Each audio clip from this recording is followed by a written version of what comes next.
Hey friends, it is Monday. It's 2:09 p.m. right now, which means in Two Rivers right now it's raining and lightning, and I love it. Ooh, there were some good lightning flashes right there. Yeah. Did you hear that? I don't know if that microphone picked it up, but that was a nice loud crack. Okay, so I'm going to shut the door so the kids don't bother us. It's Sydney's birthday today. She's 16. So they're making Sydney's birthday meal. I'm going to read to you. You guys, there's great thunder going on right now.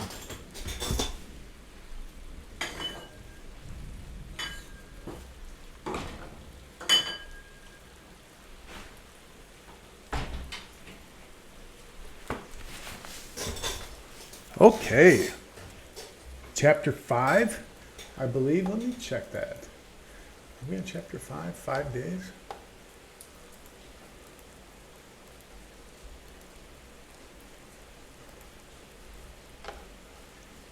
Yep, we're on chapter 5. 5 days. The sound of the tractor did not necessarily mean that Mr. Fitzgibbon was getting ready to plow. He used it for many other things.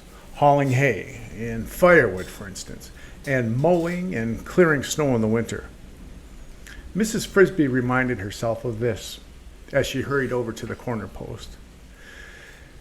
That was a very thick fence post at the garden near the farmhouse and the tractor shed.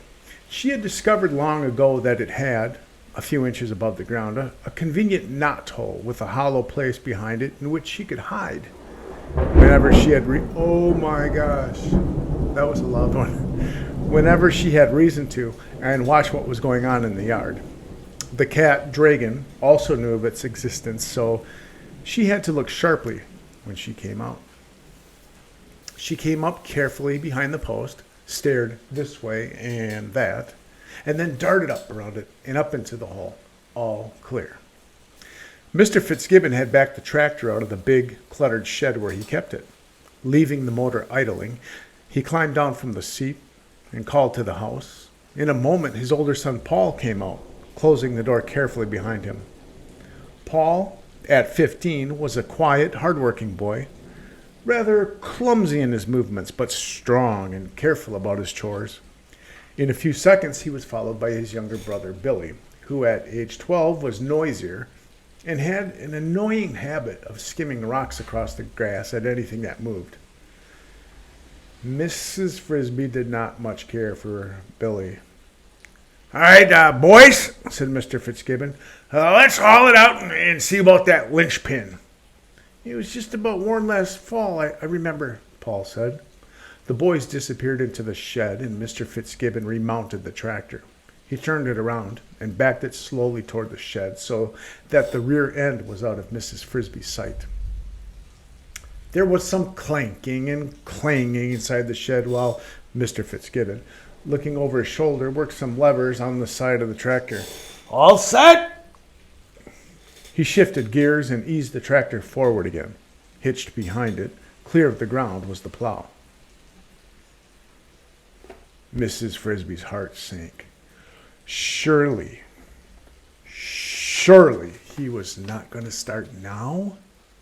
But as soon as he had the plow out in the sunlight, Mr. Fitzgibbon turned the tractor's engine off. It died with a sputter, and they all gathered around the plow hitch. Yep, sure enough, said Mr. Fitzgibbon. She's just about ready to shear.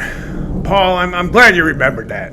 If I order it today, Henderson will have a new one in 3 or 4 days. It took 5 days last time, Paul said. Well, 5 then. That's just about right anyhow. It's too wet to plow now, but 5 days like this ought to dry the ground out. Well, let's grease her up while we got it out. Billy, go get the grease gun. In her hiding place, Mrs. Frisby breathed a sigh of relief, and then began to worry again immediately. 5 days, although a respite was too short. 3 weeks, Mr. Ages had said, would be the soonest Timothy could get out of bed, the soonest he could live through a chill night without getting pneumonia again. She sighed and felt like weeping. If only the summer house were as warm as the cinder block house, but it was not. And even if it were, he could not make the long journey. They might try to carry him, but what's the use of that? Only to have him get sick again after the first night here. She might, she thought, go back to Mr. Ages and see if he had any ideas that would help.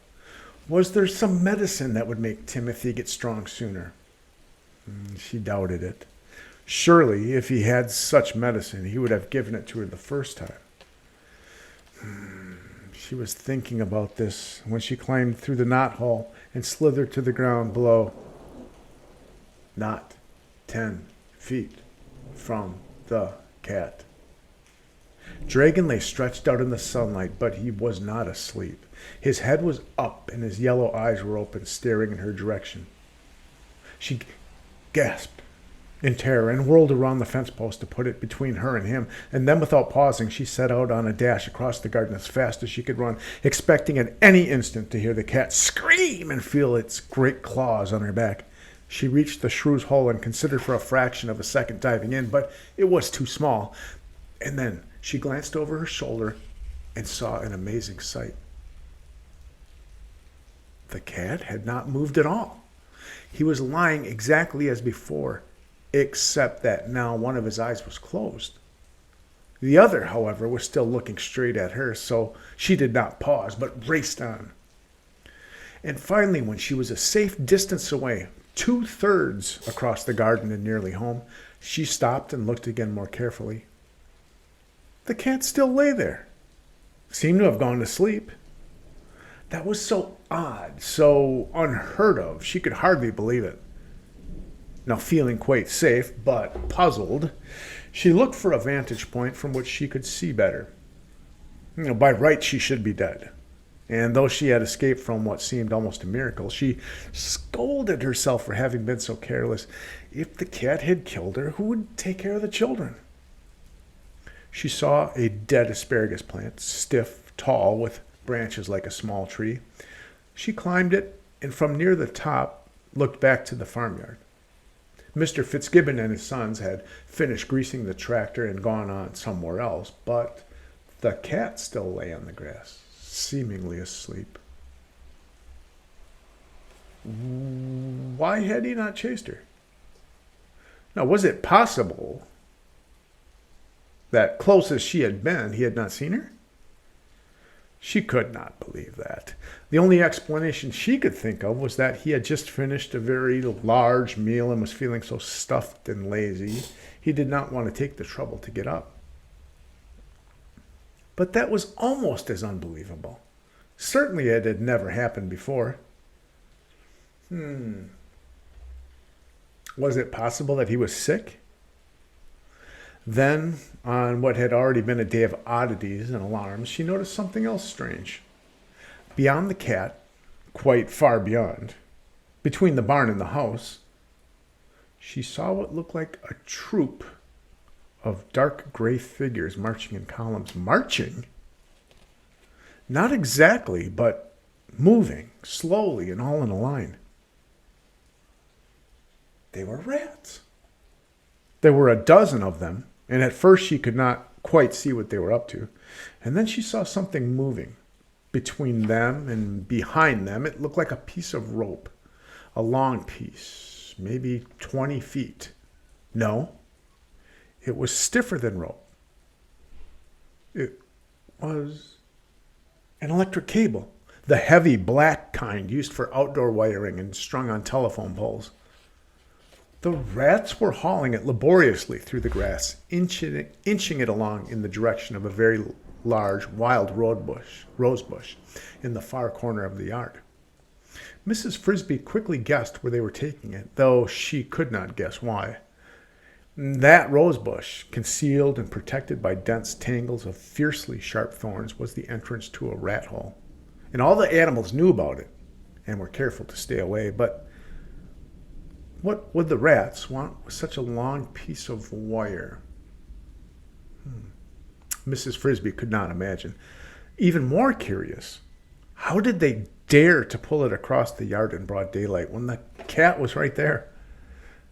The rats were bigger than Mrs. Frisby and could be, when necessary, dangerous fighters, but they were no match for Dragon. She watched them for quite a long time.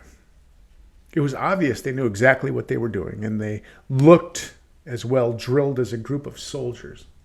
They had about 25 yards to go to reach the rose bush. As if at a signal, which, however, she was too far away to hear, they would all pull together, moving the wire about a foot. And then they would pause, rest, and heave again. It was about 20 minutes before the first rat disappeared into the bush. A little later, the last bit of wire disappeared behind them like a thin black snake, and Mrs. Frisby climbed down from the asparagus bush. And all that time, the cat had slept on. Okay.